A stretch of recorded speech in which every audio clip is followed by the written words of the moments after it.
আগামীকাল যতজন মানুষ দেখছেন সবার জন্য, সবার কাছে আমি দোয়া আবেদন রাখছি এবং নদিয়া হরিণঘাটা আর আশপাশে যারা আছেন তাদেরকে আসার জন্য আহ্বান জানাচ্ছি। আগামীকাল শনিবার বৈকাল 3 ঘটিকায়, ইংলিশ তারিখটা হচ্ছে 21শে জুন, 21শে জুন আগামীকাল হরিণঘাটা বৈকাল 3 ঘটিকায় ফুরফুরা আহলে সুন্নাত ওয়াল জামাতের ডাকে কেন্দ্র সরকারের ওয়াকফ কালা কানুনের বিরুদ্ধে এক প্রতিবাদ সভা আছে।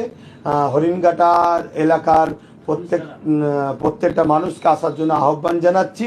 এলাকাটার নাম হচ্ছে থানসারা প্রাইমারি স্কুলের পার্শ্ববর্তী ময়দান।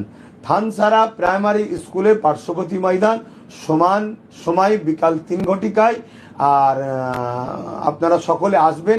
আমি খুব ব্যস্ত থাকি, দেখছেন না, বক্তব্যও দিচ্ছি খুব তাড়াহুড়ো করে, কারণ আমার এখনো মিটিং আছে, আবার তারপর আমার আবার একটা পাশে জলসা আছে, আমাকে যেতে হবে। তো এই আমি খুব ব্যস্তর মধ্যে আছি। আপনারা দোয়া করবেন, আল্লাহ আমাকে সুস্থ রাখেন। আমি যেন মানুষের জন্য, মুসলিম, হিন্দু, দলিত, আদিবাসী, শিখ, পাঞ্জাবি প্রত্যেকটা গরিবের মানুষের জন্য যেন আমি কাজ করতে পারি।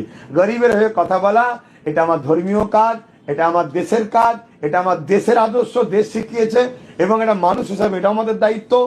আজকে আমাদের SC ST OBC মুসলিম, হিন্দু, দলিত, আদিবাসী সমস্ত গরিবী বিপদে আছে।